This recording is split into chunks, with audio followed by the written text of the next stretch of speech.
अपाहिज हो गई, कुछ कर नहीं सकती है, 2 बेटियां हैं, कैसे? राइट, ये जो अपाहिज वर्ड है ना, बहुत खराब वर्ड है। तो 10 साल जो है मैं अपने आप को बाहर निकालने में, कहीं जाने में इतना शाय हुआ फील करता था। और जब एक छोटा सा इनिशिएटिव हुआ, किसी फ्रेंड ने कहा कि चलो हम मॉर्निंग वॉक करना शुरू करते हैं, मुझे लगा इतनी बड़ी बात है मेरे लिए। ऐसा भी रहा है कि कोई इंटरनेशनल प्लेयर को कोच को लेके जाना पड़ा, तो कोच भी कोशिश करते हैं कि किस तरह से इनसे फाइनेंशियली गेन्स हो जाएं। मैं जो अभी स्टेटमेंट पास करने जा रहा हूँ ना, वो हो सकता है पॉडकास्ट के लिए थोड़ा सा परेशानी कर दे, बट कोई मिस हैपनिंग हो जाती है, एक्सीडेंट्स हो जाते हैं, तो वो क्या चीज़ है जो एक्चुअली में एक लाइफ में किसी के टूट जाती है। एक पर्सन की लाइफ यू टर्न ले लेती है। उस फियर से बाहर निकलना है, क्योंकि हम पहले अपने को खुद जज कर रहे होते हैं, बजाय कोई और हमें देखे। मयूर विहार में किसी एक छोटे से कमरे में रहती थी, उसकी फैमिली वाले, इवन उसकी दादी, they are not ready to bring her for the rehabilitation. लड़की है, ऐसे ही ठीक है, क्या करेगी, खराब हो गया, अपाहिज हो गई। सबसे ज़्यादा डिफिकल्ट किसके लिए लगता है कि चाइल्डहुड, यूथ के लिए जो मेरे पास पेशेंट आए हैं, बाइक एक्सीडेंट हुआ है, इंजरी के बाद, ऑपरेशन बाद आके मुझसे कह रहे हैं, सर प्लीज़ एक बार चला दो, मैं दोबारा से बाइक वैसे नहीं चलाऊंगा। Welcome to Disabled, an initiative dedicated to fostering inclusion, dignity and opportunity for people with disability. और मैं हूं आपका host Sushant, a blind para athlete, second generation entrepreneur, storyteller and social volunteer. और आज Disabled के इस एपिसोड में मेरे साथ हैं एक ऐसी शख्सियत जो रिहैबिलिटेशन को एक नई डेफिनेशन देके रिकवरी, रीस्टार्ट और रीसेट करने में उन लाइफ्स को जो कहीं ना कहीं स्टक हैं, उनको मदद करती हैं। Please welcome doctor Vikram Singh, जो कि एक फिजियोथेरेपिस्ट, रिहैबिलिटेशन स्पेशलिस्ट, एथलीट और पैरा स्पोर्ट्स क्लासीफायर हैं। आज जानते हैं इनके थ्रू इनकी जर्नी और इनके रिहैबिलिटेशन के पूरे मॉडल को, जिसमें काफ़ी लाइफ्स को चेंज किया है।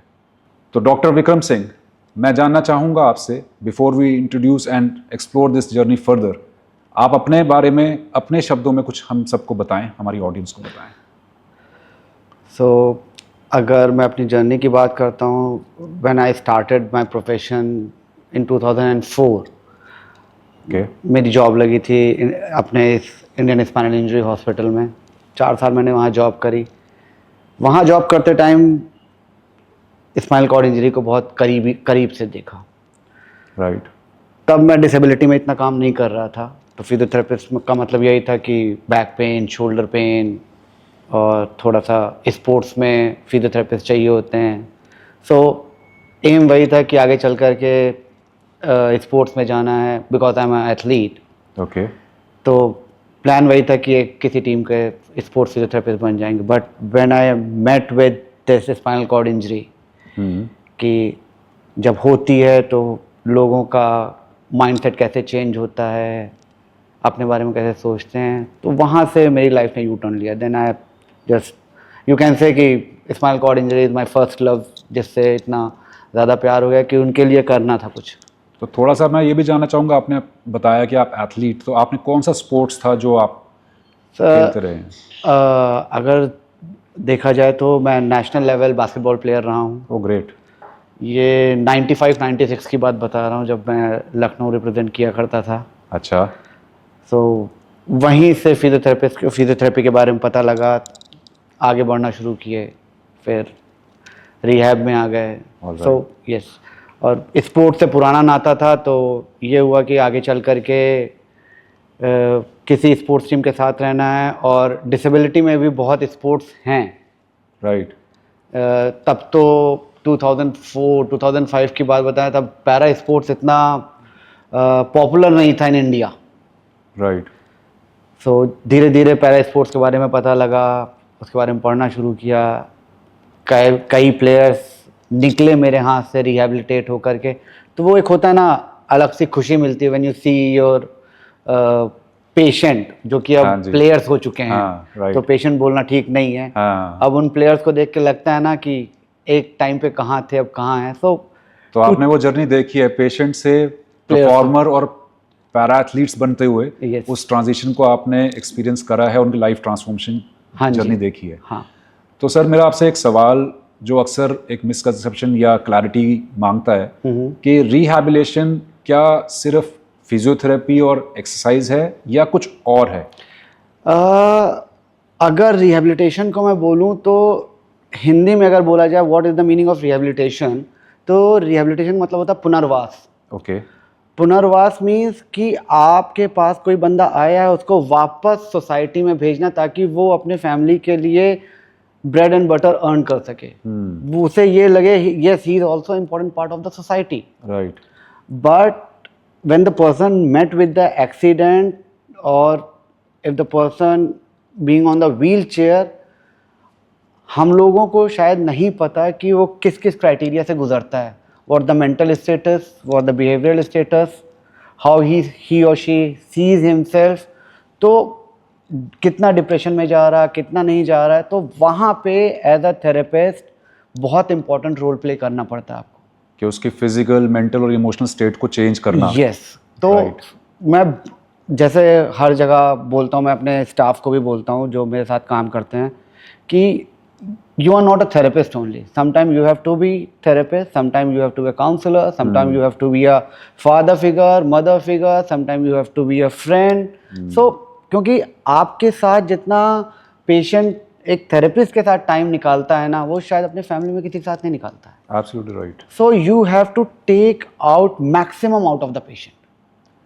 और सर इसी तरह से कोई, आपने तो हज़ारों केसेस देखे होंगे अब तक की जर्नी में, कोई मिसहैपनिंग हो जाती है, एक्सीडेंट्स हो जाते हैं, तो वो क्या चीज़ है जो एक्चुअली में एक लाइफ में किसी के टूट जाती है? वो फिजिकल है या कुछ उसके भी बियॉन्ड है? सी अगर देखा जाए तो फिजिकल डिसेबिलिटी ठीक है, कुछ चीज़ें चेंज हो जाती हैं, but apart from physical disability एक पर्सन की लाइफ यू टर्न ले लेती है। When the person met with the accident और he is on the wheelchair, he और she on the wheelchair, अगर व्हील चेयर पे आ जाता है तो उसकी लाइफ एक रात में अपसाइड डाउन हो जाती है। राइट। एकदम यू टर्न है लाइफ का। तो रादर देन फिजिकल डिसेबिलिटी, जो वो मेंटल डिसेबिलिटी से जूझता है ना, इन टर्म्स ऑफ कि वो फैमिली के ऊपर बर्डन हो चुका है, वो कुछ कर नहीं सकता है, उसकी लाइफ ख़राब हो चुकी है और आगे का कुछ उसे दिखता नहीं है। तो सर इस रिकवरी के प्रोसेस में जो रिहैबिलिटेशन के द्वारा आप करते हैं, इसमें माइंडसेट का क्या रोल रहता है और आप एज अ थेरेपिस्ट किस तरह से इन्फ्लुएंस कर पाते हैं उस पर्सन को जो इस मुश्किल के दौर से गुजर रहा है? उसमें किस तरह से आप उसको कन्विंस कर पाते हैं कि लाइफ यहाँ पे रुकी नहीं है, एक शायद रीस्टार्ट मांग रही है? अगर रिहैब की बात करें तो it divides into 3 phases basically. Okay. एक इनिशियल फेज होता है, एक मिड फेज होता है और एक फाइनल फेज होता है। इनिशियल फेज जिसे मैं कहता हूँ बहुत इंपॉर्टेंट फेज है, क्योंकि कल को आप चल रहे थे और अचानक आपका एक्सीडेंट हुआ, आपने आँख खोली हॉस्पिटल के अंदर and you are bound with the wheelchair, you never walk again. Right. तो वो एक्सेप्टेंस बहुत कठिन होता है बेसिकली यूथ के लिए।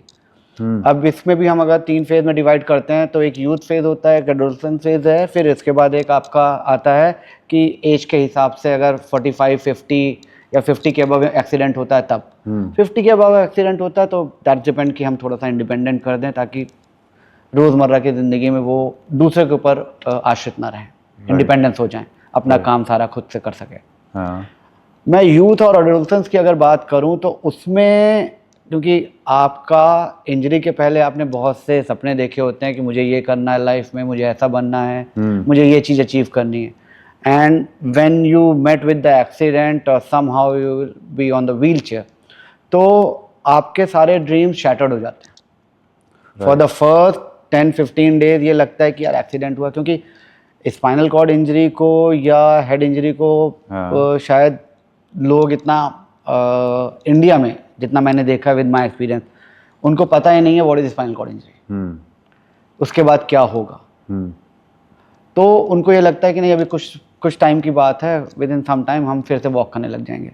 तो वो जो एक्सेप्टेंस है ना, अगर आप इनिशियल फेज में किसी को बता दोगे दैट आप नहीं चल सकते हो या आपको हमेशा व्हीलचेयर पे ही बाउंड रहना पड़ेगा, हाँ। तो सारे ड्रीम्स वहीं शैटर्ड हो जाते हैं। और सर इसमें आपको सबसे ज़्यादा डिफ़िकल्ट किसके लिए लगता है कि चाइल्डहुड, यूथ या 50 प्लस जो लोग हैं, किन के लिए कोप अप करना या इसका बेनिफिट लेना, रिकवर करना, वो सबसे ज़्यादा डिफ़िकल्ट किन के लिए होता है? यूथ के लिए। और क्यों सर? बिकॉज सिंपल, मैं अपने पे एग्जांपल देता हूँ। मैं आज बाइक चला रहा हूँ, राइट। हाँ, मेरा एक्सीडेंट हो गया, मुझे स्पाइनल कॉर्ड इंजरी के बारे में कुछ नहीं पता। ठीक है। जैसा आप लोग देखते हो ना, लोग बाइक चलाते हैं ऐसे करके। मेरे पास बहुत से एग्जांपल हैं जो मेरे पास पेशेंट आए हैं, बाइक एक्सीडेंट हुआ है, इंजरी के बाद, ऑपरेशन के बाद आके मुझसे कह रहे हैं सर प्लीज़ एक बार चला दो, मैं दोबारा से बाइक वैसे नहीं चलाऊंगा। राइट। तो अब वो टाइम फ्रेम ऐसा है कि मैं उससे ये भी नहीं कह सकता मैं तुझे चला नहीं सकता, मैं ये भी नहीं कह सकता कि अब तू कभी बाइक नहीं चला पाएगा। Right. So I have to work on that person कि before going for the walk you have to achieve some steps. एक एक करके स्टेप करेंगे हम लोग, तो it's like you are getting a new life basically. और मैं सारे पेशेंट से एग्जांपल देता हूँ जो मुझसे, जो यूथ बेसिकली पूछता है ना सर मैं कब चलूँगा, हाँ, तो मैं उससे ये कहता हूँ कि देख ये तुम्हारी नई लाइफ है। तो जब बच्चे पैदा होते हैं ना, तो सबसे पहले टर्निंग सीखते हैं, फिर क्रॉलिंग सीखते हैं, फिर घुटने के बल चलना सीखते हैं, फिर पकड़ के चलना सीखते हैं, फिर 1.5-2 साल बाद जाके एक टाइम फ्रेम आता है जब वो 4-4 कदम from one place to another place, वो 4 कदम चल के जाते हैं। तो this is your new life, so you have to achieve all these things slowly and steadily. Actually you right doctor Vikram, क्योंकि मुझे लगता है जो यूथ है वो एक जैसे एयरप्लेन अपने रनवे पे आ गया और वो फ्लाई करने को रेडी था, उस एज में अगर वो कोई भी ऐसा एक्सीडेंट या मिसहैप हो जाता है, उसको एक्सेप्ट करना, वो कंपैरिजन, वो स्टिग्मा कि अब मैं लाइफ कैसे आगे जीऊँ, वो शायद सबसे डिफ़िकल्ट है इमोशनल और मेंटल लेवल पर उसको अब्जॉर्ब करना, उसको अपना रीस्ट्रक्चर करना लाइफ को, जहाँ पे आपके बाकी सब जो दोस्त हैं, सर्कल है, वो आगे बढ़ रहा है और आप इस प्रॉब्लम की वजह से शायद पीछे हो चुके हो, रुक चुके हो लाइफ में। राइट। आपने एक बात बहुत अच्छी करी कि जो दोस्त हैं और जो बाकी के लोग हैं वो आगे बढ़ रहे हैं, but you are stick at one place. तो मैं वही सबसे कहता हूँ कि एक इंजरी के बाद जब भी इंजरी होती है ना, तो डोंट थिंक कि आपकी लाइफ रुक गई है। राइट। ये क्योंकि ये चीज़ समझने के लिए फैमिली सपोर्ट और friend support is very necessary. Absolutely true. और अब तो फिर भी अवेयरनेस थोड़ा बहुत हो गया है, but if I go back in 2004-2005 तो मैंने देखा दोस्त छूटते चले जाते हैं, क्योंकि भाई वो तो हॉस्पिटल में है या रिहैब सेंटर में है या अपनी थेरेपी फोकस कर रहा, लोग रोज़ नहीं आके बैठ सकते। और कहीं ना कहीं फैमिली का सपोर्ट बहुत इंपॉर्टेंट होता है, क्योंकि फैमिली वालों को भी शुरू में नहीं पता होता है कि इसको हुआ क्या है और उनको हैंडल भी कैसे करना है। हाँ, और कोप कैसे करना। और उनको भी यही लगता है नहीं ये तो चल जाएगा। और सोसाइटी एक ऐसा प्रेशर क्रिएट कर देती है फैमिली के ऊपर, और फैमिली फिर अपने बच्चों के ऊपर ऐसा प्रेशर क्रिएट करते हैं ना, तब जाके वो डिप्रेसिव फेज शुरू होता है एक पेशेंट का कि मैं तो अब बोझ हो चुका हूँ। और डॉक्टर विक्रम, आपने कुछ ऐसे भी, आई एम श्योर आपके एक्सपीरियंस में लोग आए होंगे जहाँ पे छोटी सी कोई इंजरी की वजह से लोग रुक गए, और कोई बड़ी सी बड़ी डिसेबिलिटी के बावजूद भी किसी ने एक्स्ट्रा ऑर्डिनरी कुछ लाइफ में कर लिया हो। ऐसे कोई आपको एग्जाम्पल्स, कोई ऐसी पर्सनालिटीज़ याद हों या ऐसे कुछ स्टोरीज? छोटी से छोटी डिसेबिलिटी की वजह से बहुत लोग रुक गए, तो ये चीज़ तो मैं एबल बॉडी में ज़्यादा अच्छा दे सकता हूँ। अच्छा। किसी का पैर फ्रैक्चर हो जाता है, 1 महीने के लिए प्लास्टर में चला गया, उसके बाद जब वो उतरा तो पैर पतला हो गया, तो इज़ लाइक कि अब तो मेरे से चला नहीं जा रहा, मैं कर नहीं सकता हूँ, अब मैं आगे क्या करूँगा, तो फिर मेरे लिए कुछ ऐसा कर दो कि मुझे चलना फिरना ना पड़े। दैट इज़ समथिंग जो एबल बॉडी करता है। हाँ। राइट। बुखार भी होता है एबल बॉडी को, तो वो 4 जगह बताता है कि मुझे बुखार है, मैं बेड से उठ नहीं पा रहा हूँ, मुझे ये हो गया। और ऐसे भी एग्जाम्पल हैं कि व्हीलचेयर पे आने के बाद भी, राइट, लोगों ने इतना कुछ अचीव किया। मेरे पास बहुत से एग्जाम्पल हैं यार।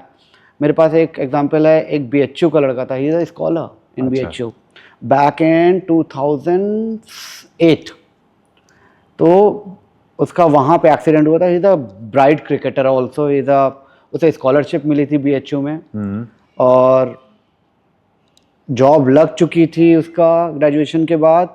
घर आया था, अमृतसर का रहने वाला था, घर आया था, माँ बाप के साथ किसी गुरुद्वारे गया, वापस आते टाइम अंधेरा हो चुका था, एक्सीडेंट हुआ, ऑन स्पॉट मॉम डैड बहन सब फिनिश, ओह, और उसको हो गई सर्वाइकल कॉर्ड इंजरी। अच्छा। सो यहाँ पे उसके दोस्तों ने उसकी बहुत हेल्प करी थी, वो Okay. सारे उसके लिए पैसा इकट्ठा किया, उसका रिहैब कराया, रिहैब सही से हो नहीं पाया उसका, फिर वो वापस चला गया अमृतसर, मौसी के साथ रहता था। वहाँ से जब मुझे पता लगा तो मैं उसको अपनी गाड़ी में डाल के लेकर आया। मैंने कहा चल तू मेरे साथ, उसके 7-8 बेड सोर हो गए थे, मैं कहा चल तू देखा जाएगा। अच्छा। उसको लेकर के आया, उसका रिहैब कराया मैंने। रिहैब कराने के बाद उसका बात करके देखा, जॉब लगवाई, एक कंपनी थी, कंस्ट्रक्शन का काम था, वो वहाँ पे जॉब करनी शुरू करी। अकेले रहता था, ओके। एक उसके लिए अटेंडेंट अरेंज कराया। उस बंदे ने बैंक PO की तैयारी करी, ओके। राइट, क्लियर किया बैंक PO। फिर उसने MBA की तैयारी करी, उसने MBA क्रैक किया, क्रैक किया। बैंगलोर से उसने MBA किया फुल स्कॉलरशिप पर। आज की डेट में गोल्डमैन सैक में काम कर रहा है, एंड ही इज क्वार्टरी, उसका हाथ भी नहीं काम करता है।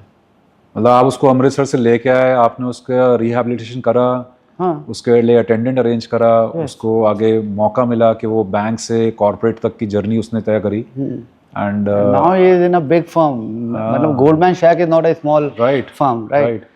फिर दीपा मलिक को देख लीजिए आप। हाँ, दीपा मलिक जी तो खैर मैंने आपसे सुना था पहले भी। तो जब वो आई थी मेरे पास, तो उन्होंने मुझसे कहा यार क्या होगा मेरा, एक तो फीमेल, हाँ जी, टैबू टैबू, राइट। कि अपाहिज हो गई है, राइट। ये जो अपाहिज वर्ड है ना, बहुत खराब वर्ड है। हाँ, अपाहिज हो गई, कुछ कर नहीं सकती है, हाँ। 2 बेटियां हैं, कैसे। तो फिर मैंने कहा चलो इसी को हम लोग एक अपने लिए एक चैलेंज लेते हैं कि अपाहिज के साथ साथ क्या क्या कर सकते हैं। सर मैं दीपा मलिक जी पे भी थोड़ा सा एक्सपैंड करूंगा बाद में। Please please. पहले आपसे थोड़ा सा और सवाल हैं, फिर क्योंकि उनके लिए तो जो कॉन्वर्सेशन का एक हिस्सा रखा हुआ मैंने, मैं ये जानना चाहता हूँ जो हमारे अटेंडेंट्स या केयर टेकर्स होते हैं, आपको क्या लगता है कि रिहैबिलिटेशन के प्रोसेस में वो किस तरह के ऑब्स्टैकल कभी कभी बन जाते हैं, और आपके अकॉर्डिंग कुछ 3 या 5 ऐसे क्या टिप्स या आइडियाज़ जो आप चाहते हैं कि इस पॉडकास्ट के मीडियम से कन्वे कर सकें उन केयर टेकर्स को, ताकि ये दिक्कतें जो पेशेंट्स हैं उनके साथ ना आए जब उनको अटेंड करने वाले केयर टेकर्स सही से समझ नहीं पाते। सी अगर केयर टेकर्स की बात करें तो वो बहुत वाइटल रोल प्ले करते हैं in the journey of rehabilitation, right. But ये 2 पार्ट में डिवाइड होता है बेसिकली। जब इनिशियल फेजेस होता है इंजरी का या डिसेबिलिटी का, उस टाइम पे ठीक है आप सपोर्टिव रहते हो, आपको प्यार देना चाहिए। और मैं सबसे कहता हूँ कि केयर टेकर का बहुत ज़रूरी है कि जो पर्सन जूझ रहा है इस डिसेबिलिटी से उसको प्यार से रखे। But as time goes by और रिहैब चल रहा है, तो वहाँ पे एक टाइम के बाद आपको बैक स्टेप पर आना पड़ता है, ताकि वो जो जिसका रिहैब चल रहा है वो सारा काम अपने हिसाब से करना शुरू करे, कोशिश करे। हर चीज़ में अगर आप आगे बढ़ करके उसको प्रोवाइड करवा दोगे तो वो करेगा ही नहीं। और डिसेबिलिटी एक ऐसी चीज़ है कि उसको आप जितना ज़्यादा आराम दीजिएगा ना, हमारी बॉडी वैसे ही उतना एक्ट ही करने लगती डिसेबल्ड है। हो जाएगा और हाँ, ज़्यादा। हाँ। और ये अब मुझे ही आप बोल दो कि मैं आपको सब कुछ एक रूम में मिलेगा, आप मस्त AC में लेटो, TV देखो, खाना पीना whatever you want we will provide you, 1 महीने बाद मैं खुद डिसेबल्ड हो जाऊंगा। Absolutely right. Right. So disability सिर्फ एक फिजिकल डिसेबिलिटी नहीं है। और आज की डेट में 98% लोग डिसेबिलिटी से जूझ रहे हैं, चाहे वो मेंटल डिसेबिलिटी हो, चाहे फिजिकल डिसेबिलिटी हो। Right. Depression is also disability. Yes, absolutely. Right. तो आप एक व्हीलचेयर यूजर को फिजिकली देखकर कैसे देख के कह कह रहे सकते हो कि वो डिसेबल्ड है? हाँ। नहीं भाई, क्या पता वो आपसे बेटर काम कर रहा हो, वो हमारे जैसे 10 लोगों को पाल रहा हो। हाँ, और उसकी ऐसे एग्जाम्पल हैं मेरे पास। उसकी ग्रेटर डिटर्मिनेशन हो सकता है कि एबल्ड बॉडी से फार बेटर हो, उसकी right. जो इमोशनल स्टेट है वो शायद इतना रेजिलिएंट हो चुका है जो शायद एक नॉर्मल आदमी उतना सोच नहीं सकता। Right. उसकी विल पावर इतनी स्ट्रांग हो चुकी है। और इसमें जो केयर गिवर्स हैं उनका बहुत वाइटल रोल है। शुरुआत में आप प्यार दो, उसके बाद आप अपना प्यार खींच लो।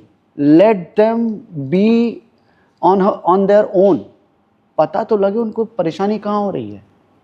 पर केयर गिवर्स की भी तो सर एक इमोशनल स्टेट होती होगी, क्योंकि उनके लिए उस एक्सपीरियंस को झेलना, उसको अटेंड करना, एक शायद इरिटेट ना होना, मतलब उनकी भी एक स्टेट ऑफ इमोशंस चल रही होंगे ना कि किस तरह का कितना हेल्प करें। हेल्प करते करते भी एक बंदा फिजिकली इमोशनली थक जाता है। नहीं, बात सही है, आप सही कह रहे हो कि थक जाता है, लेकिन किसी को कहीं पहुंचाने के लिए बहुत सी चीज़ें पकड़नी पड़ती है और बहुत सी चीज़ें छोड़ देनी पड़ती हैं। तो अगर आप किसी को आगे पहुंचाना चाहते हो ना, या किसी लेवल पे पहुंचना चाहते हो, आप खुद स्पोर्ट्स पर्सन हो, हाँ जी, राइट। अब आपको अगर अचीव करना है कोई मेडल, तो उसके लिए आपको अपना एक साइड छोड़ना पड़ेगा जो आराम का है, राइट। आपको you have to come out of the box. वो तो आई थिंक सर एक बच्चे के लिए भी, जब तक उसकी माँ उसको पकड़ के चला रही है, एक टाइम पे तो आके उसको खुद ही चलना पड़ेगा। तब तक आप उंगली पकड़ के एक बच्चे को सोचते हो को चला देंगे। Ultimately one has to walk on his और हर ओन फीट ओनली। मैंने वही कहा ना कि व्हील चेयर पे आने के बाद you are getting a new life, right. मैं ये नहीं कहता कि you are on the wheelchair, you are bound with the wheelchair. ठीक है यार, ठीक, you the person who is on the wheelchair, उसका चलने का तरीका अलग है। हाँ जी, वो व्हील पे है यार, हम चल रहे हैं, ठीक है, बट यही तो डिफरेंस है। बाकी सारी चीज तो कर ही रहे ना, राइट, एब्सोल्युटली राइट, है ना। तो वो एक लेवल हमें केयर गिवर को समझाना पड़ता है। और केयर गिवर ट्रेनिंग और उनकी काउंसलिंग पेशेंट काउंसलिंग से ज़्यादा इम्पोर्टेंट है। ओके, वो बहुत इम्पोर्टेंट है कि केयर गिवर्स की काउंसलिंग हो। तो ये जो काउंसलिंग होती है ये केयर गिवर्स की पहले शुरू होती है पेशेंट से पहले, या पेशेंट की पहले शुरू होती है फिर केयर गिवर्स की बाद में, या पहले केयर गिवर की शुरू होती है। ओके, क्योंकि अगर केयर गिवर को ही नहीं पता है कि उनके बच्चे के साथ या उनकी फैमिली में किसी के साथ क्या हुआ है, तो हम जो बंदा है जो डिसेबिलिटी से जूझ रहा है उसको क्या ही समझाएंगे। क्योंकि सिर्फ मेरे पास 1 घंटा रहेगा, 2 घंटा, 3 घंटा, राइट, ड्यूरिंग द रिहेबिलिटेशन, वापस तो फैमिली में जाएगा ना। फैमिली में सेम शुरुआत में यही क्वेश्चन चलते हैं कि माँ मैं कैसे चलूँगा, या जिसका हस्बैंड वाइफ होते हैं वो कि मैं चल पाऊँगा नहीं चल पाऊँगा। तो अलग अलग टैबू सेट होते जाते हैं। तो केयर गिवर को अगर पता है कि how to get rid of this situation, या सामने वाले को कैसे समझाना है, या उसको क्या बताना है और कितना बताना है। आप इनिशियल फेज में ही आप एक जो आपके पास आया रिहैब के लिए उससे कह दोगे तुम कभी नहीं चल पाओगे, तो वो बेचारा वैसे ही आधा तो ख़त्म हो चुका, आधा और ख़त्म हो जाएगा। हाँ, राइट। तो हर चीज़ का एक टाइम फ्रेम होता है बताने का। तो आपके अकॉर्डिंग जैसे रिहैब का जो अल्टीमेट गोल है, क्या वो वर्किंग, वॉकिंग, कॉन्फिडेंस, इंडिपेंडेंस ये है, या कुछ और भी इसके बियॉन्ड है? वर्किंग समझ में आता है, वॉकिंग मेरा कभी रिहैब का गोल नहीं रहा है। ओके, मेरा गोल हमेशा रिहैब में ये रहा है कि what you are doing as a student. अगर मेरे पास स्टूडेंट आता है, ग्रेजुएशन कर रहा है या स्कूल में है या कुछ है और उसको चोट लग गई है, तो सबसे पहले अभी आपने केयर गिवर की बात करी ना, तो मैं बता, केयर गिवर क्या करते हैं, जो फैमिली वाले होते हैं, स्कूल से नाम कटा दिया। अच्छा, कि पहले ठीक हो जाएगा तब वापस 1 साल बाद 2 साल बाद कर देंगे। क्यों? उसके दिमाग पे चोट नहीं लगी है। वो उसे हेड इंजरी नहीं है। उसका सिर्फ बॉडी के कुछ पार्ट्स खराब हुए हैं, दिमाग चल रहा है उसका। क्यों? उसकी लाइफ के 1.5 साल आप जो पढ़ाई में निकल सकते थे, वो अगर 8th में और 10th में आ सकता था, आप 2 साल क्यों बर्बाद कर रहे हो उसका? तो ये मेंटालिटी आपको लगता है केयर टेकर की होती है या उस पेशेंट की होती है कि वो खुद ही हेजिटेंट है सोसाइटी को फेस करने के लिए? भाई पेशेंट तो हेजिटेंट होता ही है। हाँ, वो अगर केयर गिवर को ये लगता है कि मैं इसको लेके निकलूंगा, लोग देखेंगे, तो फिर भाई एम्बैरेसमेंट होगी। जो डिसेबिलिटी से जूझ रहा है, जो उसकी फैमिली वाले उस चीज़ को झेल रहे हैं, वो वही जान रहे हैं ना। तो why to bother about the society. मैं अपने सारे पेशेंट से कहता हूँ, the way you see yourself the people will see you. Right.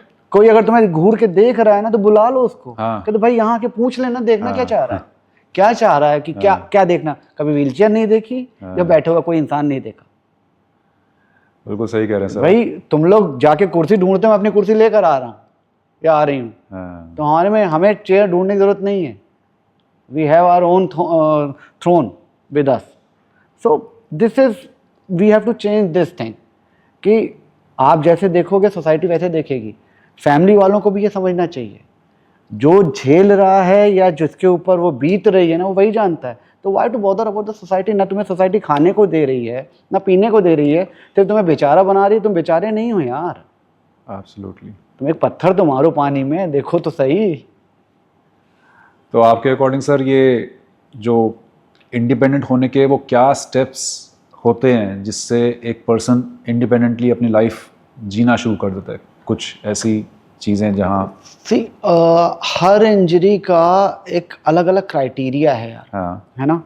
तो अब अगर मैं स्पाइनल कॉर्ड इंजरी की बात करूँ, क्योंकि because I am spinal cord specialist, तो ये 2 लेवल में डिफरेंशिएट होता है, एक क्वाड्री एक पैरा। ओके। अब क्वाड्री 2 में जाता है, एक हाई लेवल एक लो लेवल, और पैरा भी हाई लेवल और लो लेवल में जाता है। Quadri basically all the 4 limbs are not working properly, upper limb भी बहुत इम्पैक्टेड हो जाता है, और पैरा में सिर्फ लोअर लिम्ब होता है, अच्छा, इम्पैक्टेड होता है, और ब्लैडर, बावल, सेंसरी सब खत्म हो जाता है। कुछ पता नहीं लगता, राइट। तो क्वाड्रीज का जो है वो रिहैब अलग से चलता है, that how to take turn when you are lying on the bed, how to get up, how to you know shift with the help of one attendant, because quadris always need 2 attendants to shift, to lie down, whatever। मतलब खाने तक के लिए भी उनको एक attendant चाहिए को खिला सके। बिकॉज तो हमारा जो रिहैब चलता है वो ये चलता है कि पहले हम लोग टर्निंग वगैरह सिखाएं उनको, फिर with the help of the devices उनको how to eat the food, ठीक है, वो सिखाएं, काम कैसे करना, how to manoeuvre the wheelchair without having the grip in your hand, कैसे मैन्यूवरिंग करनी है, क्या करना है, क्या क्या आपके लिए डिवाइसेस लगते हैं डिपेंड अपॉन द इंजरी, उस तरह के डिवाइस देना होता है। होम मॉडिफिकेशन कैसे करना होता है, because when a person is roaming on the wheelchair, तो फिर आपको समझ में आना चाहिए कि कितना जगह होनी चाहिए, ओके, शेल्फ कैसी होनी चाहिए, कैसी नहीं होनी चाहिए। पैराज में वो थोड़ा डिफरेंट है, बिकॉज उनका अपर बॉडी एकदम स्ट्रांग रहता है, तो हम लोग अपर बॉडी की स्ट्रेंथ पे ज़्यादा काम करते हैं, उनकी शिफ्टिंग पे, कार ड्राइविंग पे। इवन मेरा एक पेशेंट है जो quadri and he is a rally driver, mountain rally कर चुका है, डेजर्ट रैली कर चुका है। इज इट, मतलब आप कह रहे हैं कि उनके चारों लिम्स नहीं काम करते हैं? नहीं काम करते हैं।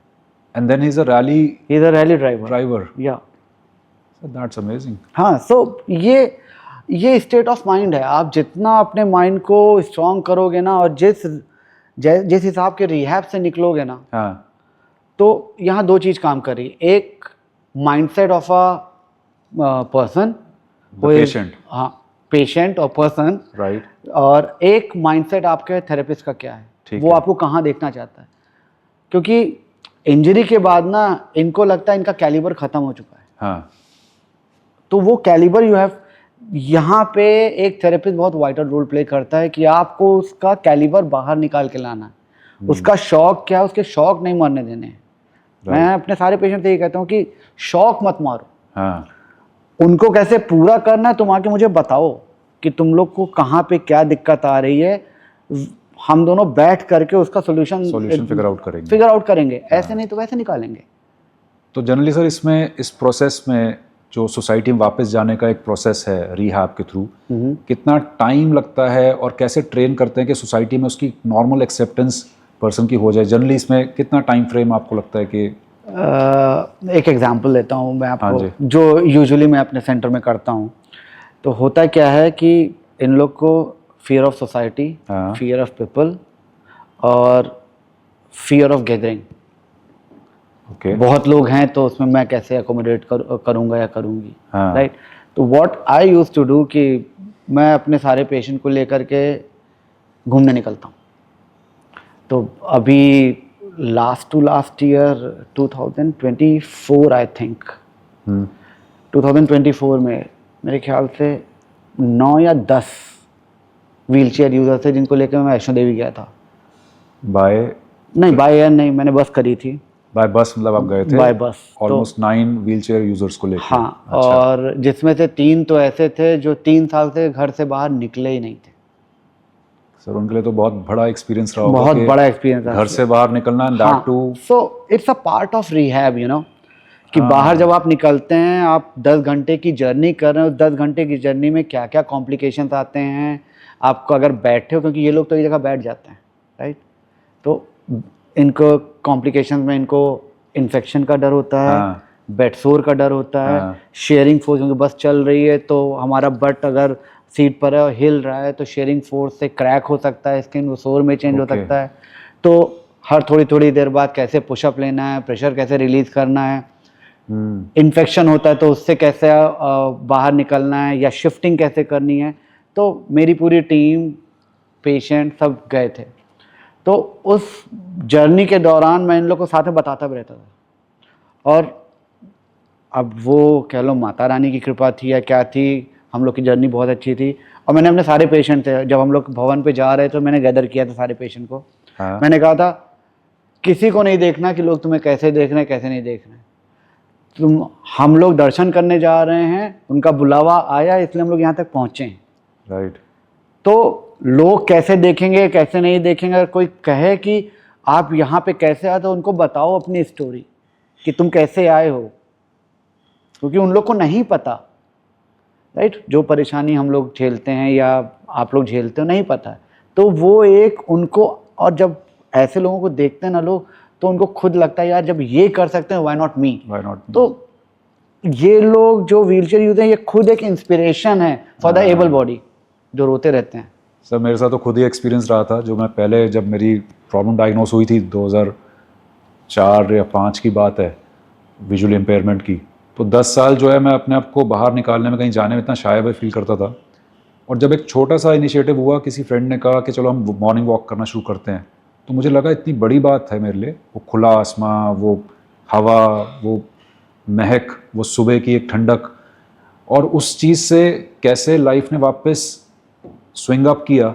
वही जो आप चीज़ कह रहे हैं कि घर से बाहर निकलना इतना इम्पॉर्टेंट है, ये आस्पेक्ट कि वो आपके मेंटल शिफ्ट कैसे करता है, इमोशनल आपको कैसे चेंज लेके आता है, कैसे आप दुनिया को फेस करते हैं, इस डर को ओवरकम करते हैं कि दुनिया में कुछ जो देख रही है, जज कर रही है, उस फियर से बाहर निकलना है। क्योंकि हम पहले अपने को खुद जज कर रहे होते हैं, बजाय कोई और हमें देखे, हम खुद को अपने को जज कर रहे होते हैं इस चीज़ में।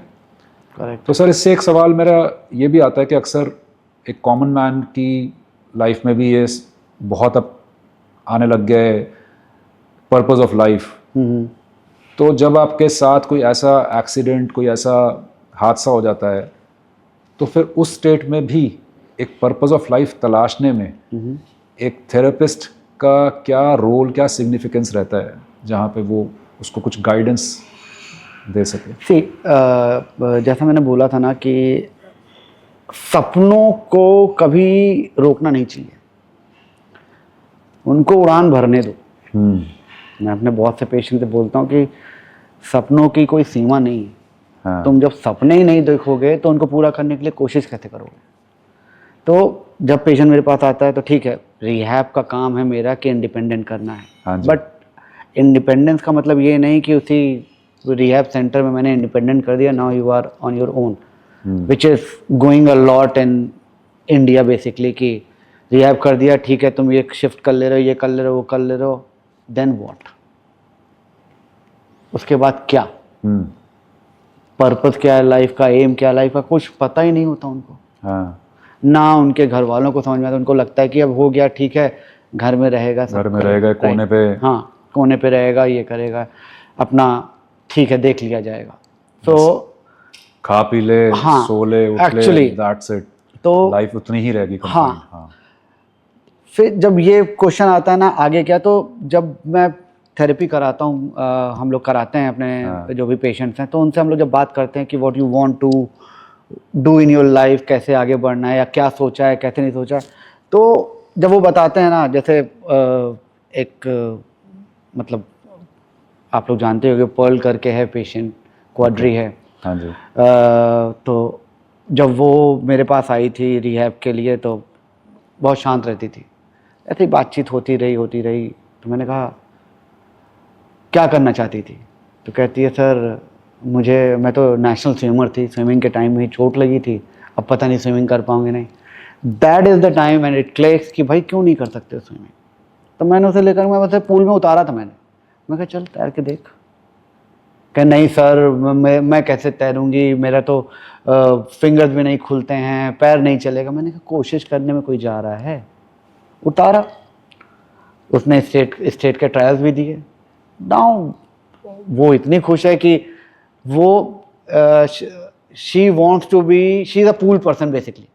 पानी और वो दोनों मिले हुए थे, इतना पसंद था उसे स्विमिंग। तो अब वो स्विमिंग कर रही है। सो दिस इज हाउ। अब उसका मन है कि नहीं मुझे इंडिया के लिए मेडल लेना है। Is it? या पर्ल तो खैर हमारे साथ को फाउंडर भी है दिल से एबल्ड पर, और उसकी जर्नी मैं बहुत टाइम से जानता भी आया हूँ।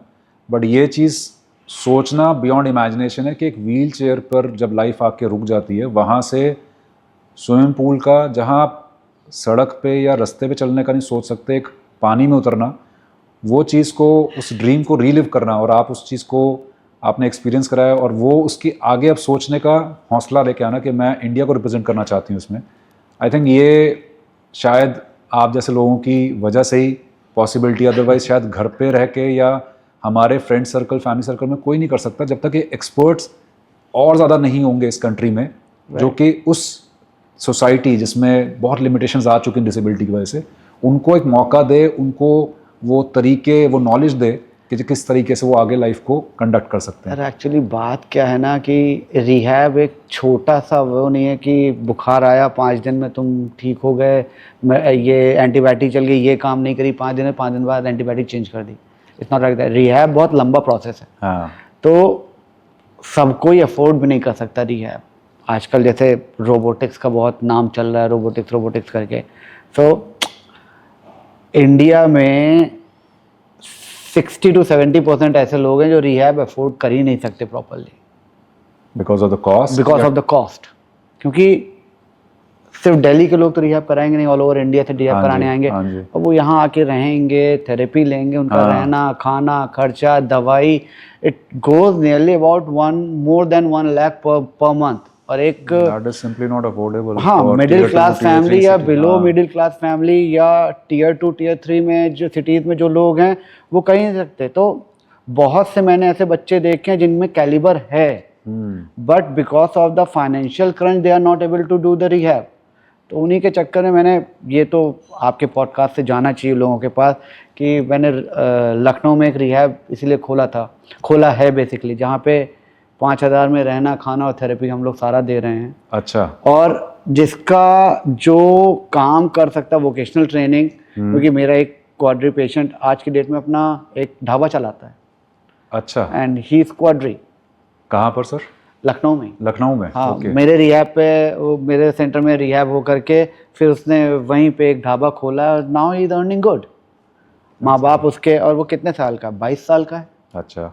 और माँ बाप बूढ़े हो चुके हैं। तो मुझसे उसने क्वेश्चन यही किया था कि सर मैं आगे क्या कर सकता हूँ। तो जिनकी आप बात करें व्हील चेयर पर हैं? व्हील चेयर क्वाड्री है। क्वाड्री। हाँ। ओके। तो now he is running his own business. So this is what I am telling about कि रिहैबिलिटेशन का मतलब ये होता है कि आप उसको भेजो ताकि वो फील कर सके, yes he is a part of the society, he is something which is adding to the society and to the family. That is rehab basically. और सर इसी से रिलेटेड क्या आप एज रिहैबिलिटेशन के प्रोसेस में identify कर पाते हैं कि किस पर्सन में कैलिबर है आर्टिस्ट बनने का, एंटरप्रेन्योर बनने का, एथलीट बनने का या टीचर बनने का? क्या इसमें आप लोगों का कोई रोल हो पाता है उनको डायरेक्शन देने में? सी देखिए, होता क्या है कि अगर यूथ आता है, हाँ तो जी। यूथ के पास बहुत सपने होते हैं। हाँ। राइट। अगर कोई 30+ जिसकी इंजरी हुई है और वो व्हीलचेयर पर आ गया है, तो उसका एक सेट था कि या तो वो बिजनेस कर रहा था या तो जॉब कर रहा था। राइट। राइट। या तो वो टीचर था।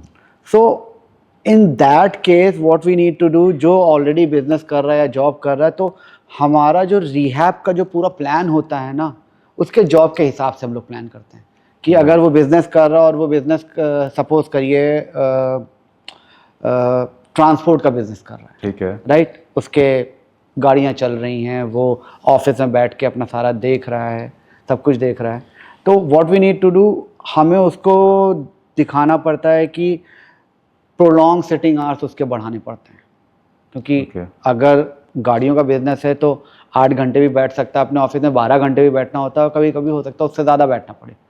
और एक व्हीलचेयर यूज़र को अगर आप 8 घंटे, 10 घंटे, 12 घंटे अगर आप बैठाओगे तो उसकी बॉडी शटडाउन मोड में जाने लगती है।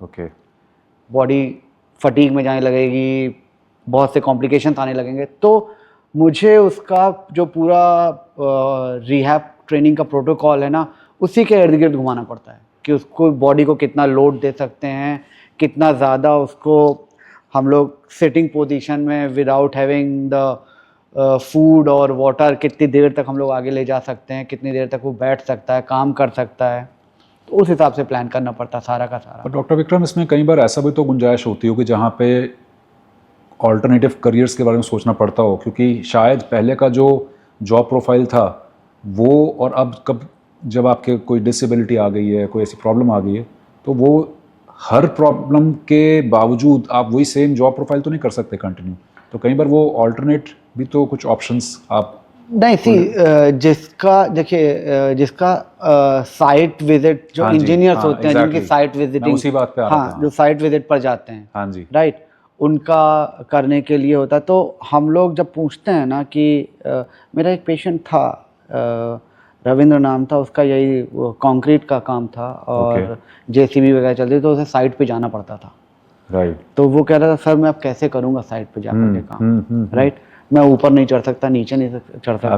तब मैंने उससे वही कहा, मैंने कहा यार तू ऊपर नीचे नहीं चढ़ सकता है, लेकिन ज़रूरी है कि तू टीले पे चढ़ के ये सारी चीज़ें देखे, तू रोटेशन में भी तो देख सकता है व्हील चेयर के साथ। अच्छा। अगर इस साइड इस एंगल से तुझे नहीं दिख रहा है तो तू दूसरा एंगल बनाना, दूसरे एंगल पे जाके देख। तो जिनका बता रहे हैं वो उसी जॉब को कंटिन्यू करते हुए उसी साइट पे जाके वो कर पा रहे थे? हाँ, क्योंकि सी उसका खुद का है, ये जेसीबी वगैरह का काम था। अच्छा, अब जेसीबी कहाँ काम कर रही है, कैसे काम कर रही है, एक सर्टेन लेवल तक गाड़ियां जाती हैं। This is you know I told you, this is mindset कि मैं उस अनइवन सरफेस पे पहुंचूंगा कैसे, जबकि आप पहले भी उस अनइवन सरफेस पे नियरली अबाउट वहां से 100 मीटर पहले या 50 मीटर पहले तक गाड़ी से ही जा रहे थे, राइट, अब आपको लग रहा है मैं वहां कैसे पहुंचूंगा, अरे गाड़ी से ही तो जाना है तुमको। अच्छा, वहां तक तो गाड़ी से जाओ, उसके बाद तुम ठीक है, तुम उस लेवल पे नहीं पहुंच पाओगे कि सामने पत्थर क्रश हो रहे हैं तो वहां तक नहीं पहुंच पाओगे, उस ऊपर नहीं जा पाओगे, वहां तक नहीं जा पाओगे, थोड़ा पीछे रहोगे, एटलीस्ट तुम लोग देखेंगे तो कि तुम साइड पर आ रहे हो। जो तुम्हारे साइड पे जब तक तुम नहीं जाते थे तो लोग काम नहीं करते थे, अब तुम नहीं जाओगे वैसे ही काम नहीं करेंगे, तो तुम जब जाना शुरू करोगे तुम्हारा ऑरा वैसा बनना शुरू हो जाएगा ना।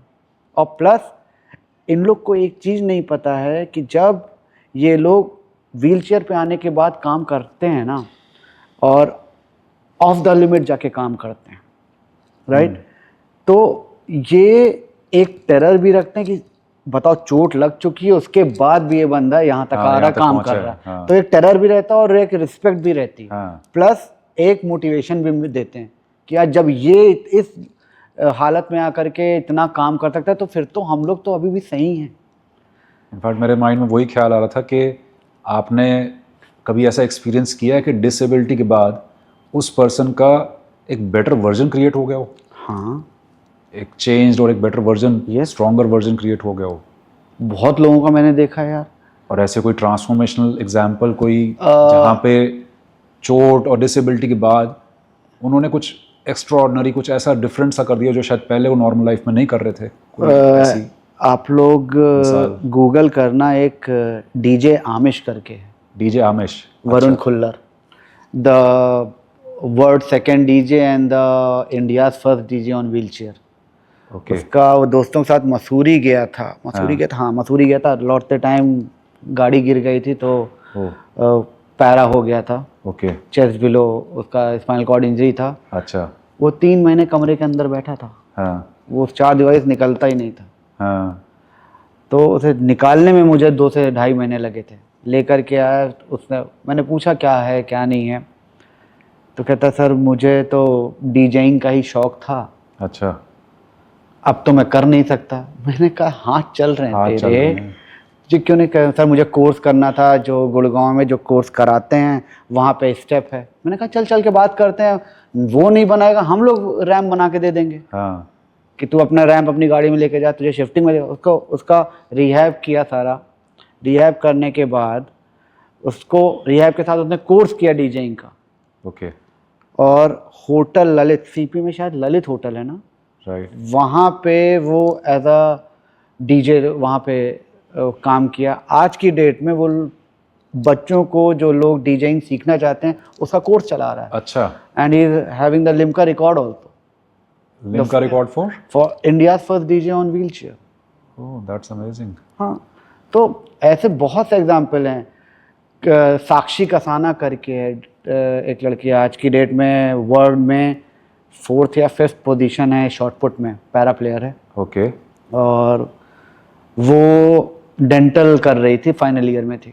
अच्छा, सो गाजियाबाद में पढ़ती थी, तो और इधर आप मेरठ बेल्ट के साथ की तरफ जाइए ना, तो वहाँ पर तो फीमेल का एक टैबू है ना, कि हाँ, लड़कियाँ लड़की अपाहिज हो गई तब कुछ नहीं। हाँ, तो वो दोस्तों के साथ शायद जा रही थी हरिद्वार या ऋषिकेश कहीं जा रही थी, तो गाड़ी गिर गई थी एक टन उसमें नाले में, अच्छा, तो वो भी स्पाइनल कॉर्ड इंजरी केस हो गया था। तो उसको तो उसके माँ बाप ने छोड़ दिया था, दादी के साथ यहाँ मयूर विहार में किसी एक छोटे से कमरे में रहती थी।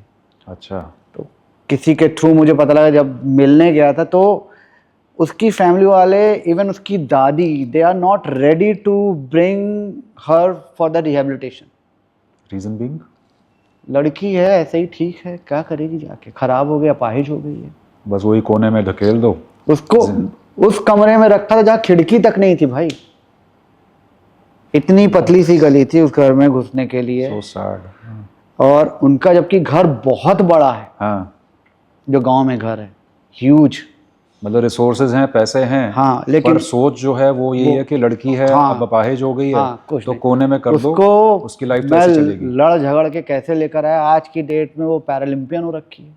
पर यहाँ तक आप तक पहुँचने का जो कॉन्टैक्ट था, तो ये भी तो उसके घर से ही किसी ने किया होगा या कैसे? नहीं, मैं मतलब एक हैं मेरे नोन में, उनके फादर को मैंने देखा था, अच्छा, बैक पेन, और उनकी माताजी को भी नेक पेन बहुत रहता था। हम्म। तो बहुत जगह दिखाया था उन्होंने, फिर मेरे पास दिखाने के बाद ठीक हो गए थे वो लोग, दोनों लोग। कुछ भी होता है तो उनके फैमिली डॉक्टर टाइप हो गए रखे हैं हम। अच्छा, तो उन्होंने कहा था यार विक्रम देखना, वो लड़की डेंटल कर रही थी, अच्छा, एक बार देख, कुछ कर सकता है तू, तो कुछ ना कुछ तो कर ही सकता है।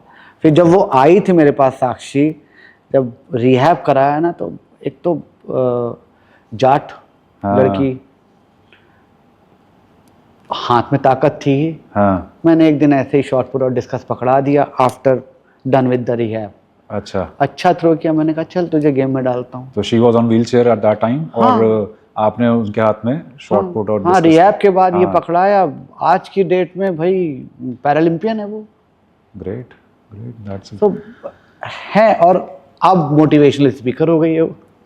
अब आज वही फैमिली वाले कहते हैं, उसकी दादी का फ़ोन आता है मेरे पास, हाँ, जब वो कोई मेडल लेकर आती है ना, तब मेरे पास फ़ोन आएगा, बेटे तूने इसकी ज़िंदगी बदल दी। मैंने कहा, मैं मन में सोचता हूँ कि वही टाइम था जब ये लोग लड़ते थे मुझसे कि क्या कर लेगी ये।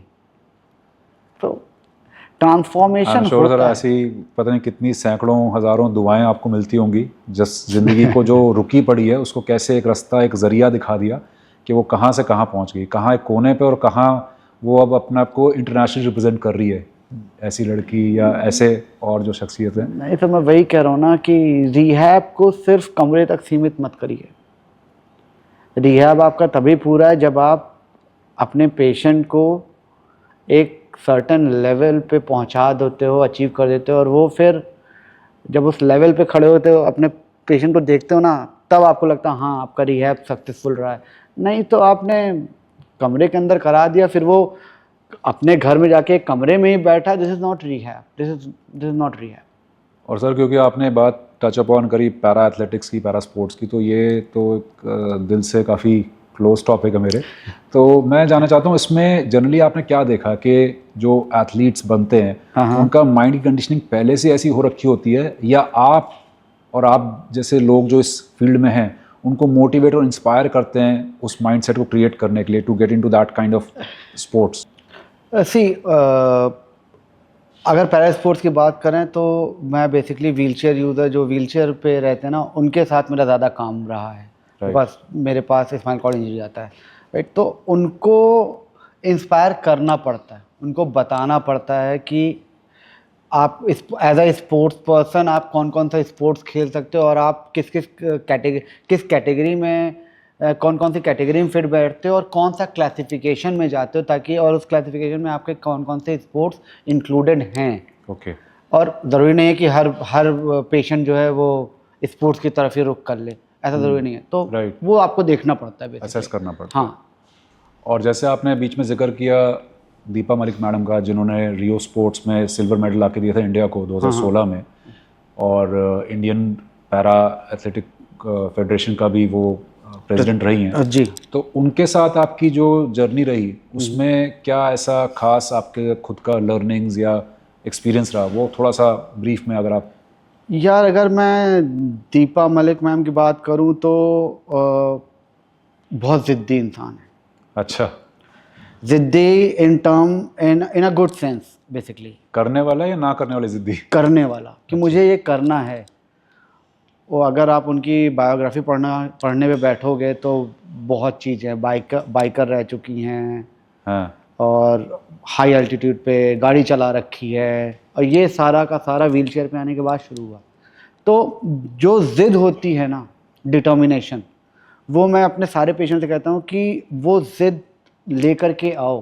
कहो, रादर देन सेइंग कि मैं नहीं कर सकता, ये कहो कि मेरे से क्यों नहीं होगा, मुझे करना है। तो आप उस हिसाब से सोचने लगते हो। तो ये माइंडसेट बनाना पड़ता है। राइट। आपके पास जब बहुत फ्रेजाइल वेजिटेटिव स्टेट में जब आते हैं ना ये पेशेंट, तो आपको उनका माइंडसेट बनाना पड़ता है, इनको स्ट्रॉन्ग करना पड़ता है, ताकि वो अपना करियर, अपना एम, चाहे स्पोर्ट्स हो चाहे किसी भी तरफ हो, उसको स्ट्रांगली देखें और उसको उस पर चलना शुरू करें। तो उसे स्ट्रॉन्ग बनाने में आपको क्या लगता है कि पहले बॉडी है या माइंड, जिसमें से ज़्यादा वर्किंग किस पर करनी पड़ती है एक पैरा एथलीट? पैरा एथलीट की अगर मैं बात करूं तो पहले तो आपको फिज़िकली उसे थोड़ा स्ट्रॉन्ग करना पड़ता है। फिज़िकली स्ट्रॉन्ग करने के बाद आपको फिर मेंटली उसे स्ट्रॉन्ग करना पड़ता है, बिकॉज एक प्लेयर एक दिन में प्लेयर नहीं बनता है। राइट। मेरे पास से जितने भी निकले हैं मेरे हाथ से, मैंने सबको यही बोला है कि डोंट थिंक अबाउट कि तुमने ये स्टेट खेल लिया, तुम्हारा मेडल आ गया, you are a good player. नहीं, तुम 4 साल की तैयारी करो, तुमको ओलंपिक पोडियम देखना है। तुम ये नेशनल में तुम्हें मेडल मिल रहा है, सब कुछ कर रहे हो, वैसे नहीं जाना है। क्योंकि बहुत से प्लेयर हैं जो मैंने देखे हैं कि अपनी जो क्लासिफिकेशन है उससे क्लासिफिकेशन नीचे करवा ली और नेशनल में खेल रहे हैं, उनको मेडल मिल रहे हैं, उनके गांव वाले या वहाँ के जो सरपंच लोग हैं या जो लोकल MLAs वगैरह हैं, वो उनको अवार्ड दे रहे हैं, they are happy in that. Right. तो वही है ना, एम छोटा है। तो अगर किसी को लेट से आज सोचता है कोई पैरा एथलेटिक्स में आना है, तो इंडिया में उसको सोच को एग्जीक्यूट करने में क्या चीज़ें हैं जो एक पर्सन को, कुछ स्टेप्स या कुछ ऐसा जो फॉलो करने की ज़रूरत है? जी, अगर पर्सनली मेरा व्यू देखा जाए तो जो मैंने देखा है, जो लैक है होता है पैरा में, कि एक गुड प्लेयर होता है, एक बैड प्लेयर होता है। राइट। अब अगर आज मुझे चोट लगी और मैं व्हीलचेयर पे आ गया हूँ, क्योंकि चोट लगने के बाद ऑपरेशन होगा, फिर मैं व्हीलचेयर पे रहूँगा, फिर मुझे थोड़ा स्ट्रॉन्ग किया जाएगा, स्ट्रॉन्ग करने के बाद मैं थोड़ा बहुत काम करना शुरू कर जाऊँगा, तो मेरी बॉडी वैसे हो जाएगी। अब अगर क्लासिफिकेशन में देखा जाए, क्लासिफिकेशन सिर्फ आपके लेवल ऑफ इंजरी से नहीं डिपेंड करता है। आपका जो मेडिकल डॉक्यूमेंट है वो तो है ही है, plus the way you roam around, the way you play your event, आपका इवेंट जो है उसमें आप कैसे खेल रहे हो, क्या कर रहे हो, ये सारी चीज़ें हैं।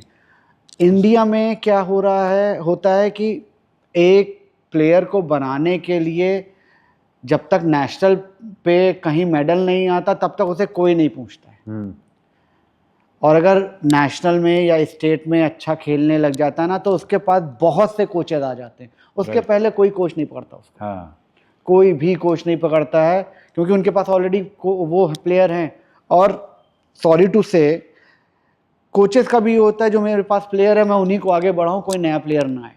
और ये प्लेयर टू प्लेयर भी बहुत कॉन्ट्राडिक्ट रहता है। पैरा गेम्स में ये है कि अगर एक 55 कैटेगरी का कोई प्लेयर खेल रहा हो, टॉप पर है, और अचानक एक 55 कैटेगरी का आया है और वो उसके लेवल पे compete कर रहा है, तो उसको ये लगेगा ये क्यों आ गया है, इसको कैसे गिराओ। तो वो that is the politics of game. वो एबल बॉडी में भी होता है और डिसेबिलिटी सेक्टर में तो बहुत ज़्यादा हो चुका है, क्योंकि डिसेबिलिटी में प्लेयर टू प्लेयर कॉन्ट्राडिक्शन चलते हैं, कोचेस के कॉन्ट्राडिक्शन बहुत चलते हैं। कोचेस खुद ये उसको जो नया प्लेयर आ रहा उसको आगे बढ़ने ही नहीं देना चाहते। वो भी है, और इसके अलावा मेरे पास ऐसे भी कुछ स्टोरीज आई हैं जिसमें ऐसा भी रहा है कि कोई इंटरनेशनल प्लेयर को कोच को लेके जाना पड़ा, तो कोच भी कोशिश करते हैं कि किस तरह से इनसे फाइनेंशियली गेन्स हो जाएं। अपने साथ में अपने स्पाउस को ले गए कि चलो आप फीमेल हैं तो एथलीट के साथ में मेरी वाइफ होंगी, और वहाँ जाके पता चल रहा है कि हस्बैंड वाइफ दोनों घूम फिर रहे हैं, और जो एथलीट है उसको ऐसे साथ में लेके चल रहे हैं जैसे कोई सूटकेस खींच रहा हो, कहीं मर्जी वो टकरा जाए, कुछ भी उसका ख्याल नहीं रखा जा रहा, पर उसकी कॉस्ट पे सारा बिल्डअप हो रहा है। तो बॉटम टॉप मुझे लगता है ये अप्रोच जो है वो कोचेस से लेके आगे फेडरेशन तक कहीं ना कहीं पैरा एथलीट्स के साथ थोड़ा सा वो डिस्क्रिमिनेशन या थोड़ा सा वो दिक्कत रहती है। ये तो है। देखिए, मैं जो अभी स्टेटमेंट पास करने जा रहा हूँ ना, वो हो सकता है पॉडकास्ट के लिए थोड़ा सा परेशानी कर दे, बट आई वांट टू से कि ऊपर से लेकर नीचे तक, हाँ जी, मैंने देखा है कि बहुत से ऐसे हैं, कोचेस हैं या हाई अथॉरिटी हैं जो कहते हैं कि इतना पैसा दो मैं तुम्हें कॉमनवेल्थ खिला दूंगा। हाँ, उसमें जो अच्छे प्लेयर हैं पीछे रह जाते हैं। राइट, साफ साफ बोलते हैं लोग, ये कहते हैं कि भाई मैं प्लेयर से पैसा नहीं लेता, मैं उन्हें फ्री में कोचिंग देता हूँ। आप फ्री में कोचिंग देते हो, लेकिन साथ में आप उसको जो मेडल जब आता है उसमें जो अमाउंट मिलता है उस पर आप 25% पहले ही रख लेते हो ना। आप कहते हो मुझे चाहिए ही चाहिए। जब एक प्लेयर बन जाता है अच्छा प्लेयर, तब आप उसको कैसे यूज़ करते हो ये कोचेस और अथॉरिटीज़ से अच्छा कोई नहीं जानता है। बहुत मतलब कितने प्लेयर मैंने देखे हैं जो अच्छे हैं और उनको चांस नहीं मिल रहा बिकॉज उनके पास पैसा नहीं है। तो आपको लगता है सर ये क्लासिफिकेशन में भी जैसे मैनिपुलेशन होती है, उसमें कोई एथलीट्स हैं जो या तो अपनी प्रॉब्लम को एग्जैजरेट करते हैं या हाइड करते हैं अपनी डिसेबिलिटी को, ऐसा मैनिपुलेशन चलता है इस पूरी फील्ड में? चलता है सर, क्योंकि क्या इंडिया में ही रहता है या वो बाहर भी ऐसी चीज़ है कि बाहर की कंट्रीज में भी ये चीज़? नहीं, देखिए classifiers are they are very quick in everything. बहुत शाने होते हैं, उनको पता है क्या, क्योंकि वो आज से क्लासिफिकेशन नहीं कर रहे हैं, ठीक है। और जैसे मैंने बोला कि क्लासिफिकेशन सिर्फ एक चीज़ तक सीमित नहीं है, और क्लासिफिकेशन में ये है कि कुछ कंट्रीज़ हैं जिसमें इंडिया एक है, क्योंकि ये मैंने सुना है क्लासीफायर्स के मुंह से कि these Indian peoples are very tough to classify because they never show their original right, कि आप कितना कर पा रहे हो कितना नहीं कर पा रहे हो वो आप शो नहीं कर रहे हो। ओके, ठीक है। और मैं हमेशा यही कहता हूँ कि जो भी क्लासिफिकेशन मिले ना, आप लोग उस पर काम करो, उससे एक लेवल ऊपर पे काम करो। लेकिन गलत क्लासीफाई करोगे, इंडिया तक खेलना ठीक है, आप 55 के और 53 में खेल लोगे, कोई कहने वाला नहीं है, क्योंकि आपके आगे पीछे आपका कोच है, आपका हाई अथॉरिटी वाले बैठे हैं, वो मना नहीं करेंगे। लेकिन आप बाहर जाके नहीं खेल पाओगे, आप वो सुनते ही नहीं किसी की क्लासीफायर, चाहे कोच चिल्लाता रहे, चाहे हायर अथॉरिटी जो गई है वो चिल्लाती रहे, कोई नहीं सुनता। उनको जो देना है वो देना है, नहीं तो वो आपको क्या कहते हैं लिख कर दे देंगे क्लासिफिकेशन नॉट कंप्लीटेड।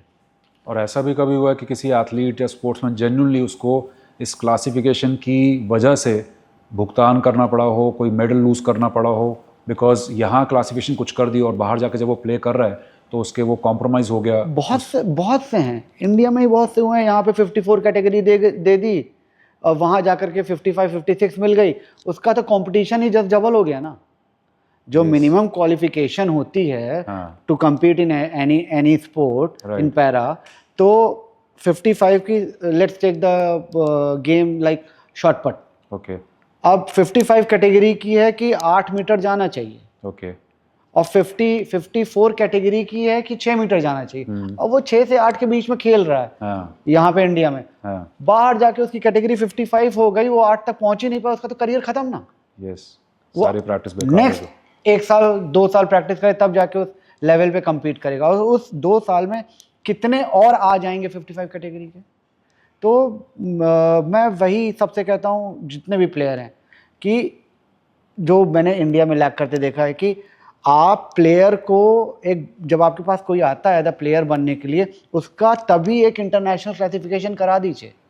तो सर अगर आपको एज अ क्लासीफायर इसको रीडिज़ाइन करना हो तो ऐसी क्या क्विकली क्या चीज़ें हैं जो आपको लगता है कि आप चेंज कर सकते हैं? एज अ क्लासीफायर रीडिज़ाइन तो नहीं कर सकते, बिकॉज वो आईपीसी के अंडर आता है। मैं ये बता सकता हूँ कि प्लेयरों के लिए क्लासिफिकेशन कब बहुत ज़रूरी है।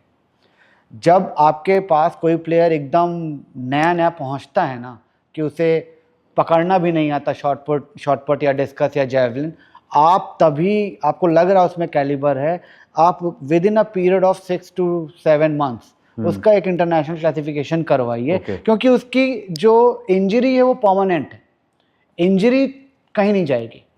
तो जो इंटरनेशनल क्लासिफिकेशन है ये इंडिया में रहते हुए ही हो सकती है या इसके लिए बाहर ट्रैवल करना पड़ता है? ट्रैवल करना पड़ता है।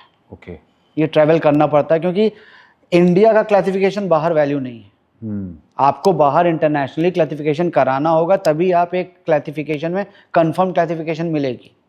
तो अगर आप एकदम फ्रेश प्लेयर को ले जाकर क्लासिफाई कराओगे, तो उसका ठीक है, लेवल ऑफ इंजरी सपोज करो D10 है, राइट, तो वो D10 तो परमानेंट हो चुका है। अब वो ना D6 होगा ना D10 12 होगा, कुछ नहीं होगा, वही रहेगा।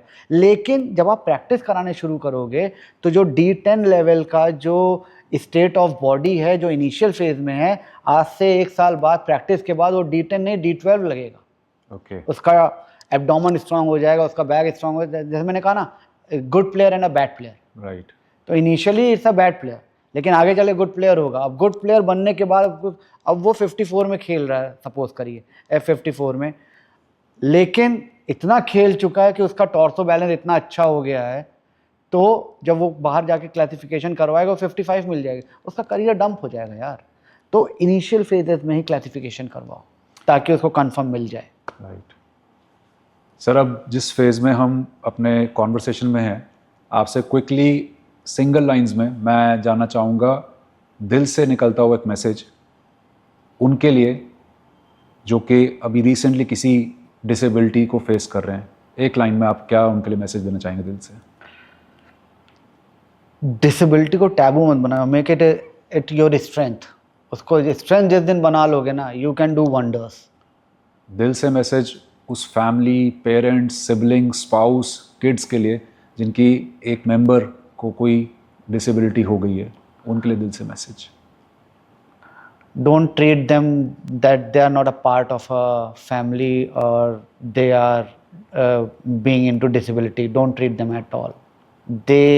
उनका सब कुछ काम कर रहा है, सब कुछ अच्छा है, आप उनको नॉर्मली ट्रीट करना शुरू करो। दिल से मैसेज उन रिहैबिलिटेशन स्पेशलिस्ट और डॉक्टर्स और केयर टेकर्स के लिए। रिहैब को सीमित मत करो यार कमरे तक। अगर चाहते हो कोई आपका पेशेंट रिहैब अच्छे से होके निकला है, basically I am talking about the neuro rehab, not the ortho, तो आप उसको कहीं देखो कि वो अपनी लाइफ में किसी ना किसी मुकाम पे बैठा है, तभी रिहैब का असली मायने सामने आता है। दिल से मैसेज उन पैरा एथलीट्स और स्पोर्ट्स पीपल के लिए जो अपने उड़ान भरना चाहते हैं। Don't give up on your dreams. और दिल से मैसेज सर उन ऑर्गेनाइजेशंस, अथॉरिटीज़ और पॉलिसी मेकर्स के लिए, जिनके वजह से इस रिहैबिलिटेशन और इस रीस्ट्रक्चरिंग से सैकड़ों ज़िंदगी चेंज हो सकती है? Be humble and loyal to be loyal to your profession.